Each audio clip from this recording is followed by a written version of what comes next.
Bakı Ağır Cinayətlər Məhkəməsində jurnalist Rasim Əliyevin ölümündə təqsirləndirilən şəxslərin cinayət işi üzrə məhkəmə prosesində qarşıdurma yaranıb. Təqsirləndirilənlərin yaxınları bildiriblər ki, zalda gözlərinə biber qazı püskürdüblər.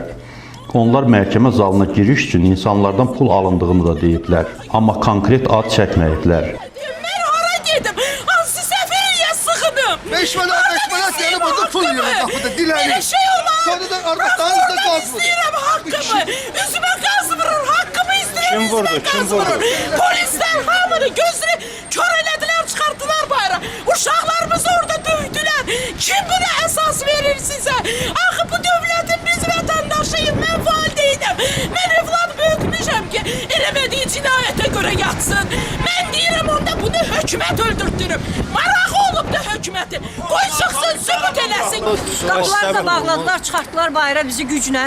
Sonra telefonlarımızı yarım saatdan sonra aldıq. Ala bilmirdik telefonlarımızı. Bəs səbəb nə idi? Zalda qazılan Bilmirəm, həkimlərə baxılmadı. Dedilər, əsassız da həkimləri O tələb gəlsinlər, eləmək. 10 dəqiqə gəlsinlər, həkimlər düşə düzlər. Həkimləri tələb Düzlərsə edirik, çıxsınlar bəli. gəlsinlər. Düzgündülər, qoy gəlsinlər, çıxış edib çıxıb getsinlər. Vəkil Fariz Namazlı da məhkəmə zalında qalmaqaldan danışıb. O, Amerikanın səsinə biber qazından istifadə edildiyini təsdiq edib. Bizim hazır icrasına verdiyimiz həkimlərin dindirilməsi və Rasim Əliyevin sağlığında sonucu görən şəxslərin dindirilməsinə bağlı vəsadətimiz müzakirə olundu.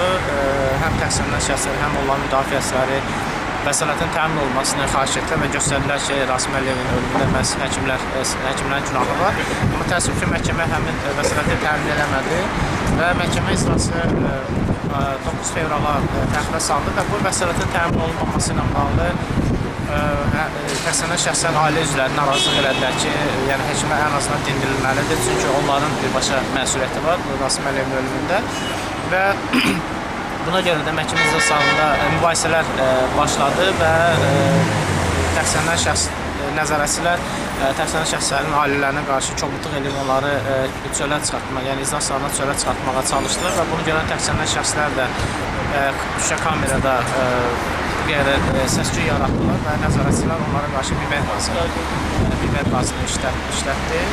Öz növbəsində polis və məhkəmə nəzarətçiləri təqsirləndirilən şəxslərin yaxınlarının məhkəmə zalına insanlardan pul alınması müqabilində buraxılması ilə bağlı deyilənləri Amerikanın səsinə təksib edib. Jurnalist Rasim Əliyev 2015-ci il avqustun 8-də bir qrup şəxs tərəfindən döyülüb. Çoxsaylı bədən xəsarətləri ilə kliniki tibbi mərkəzə yerləşdirilən jurnalist avqustun 9-da orada vəfat edib. Jurnalistin ölüm faktı üzrə qaldırılmış cinayət işi üzrə 6 nəfər həbs edilib.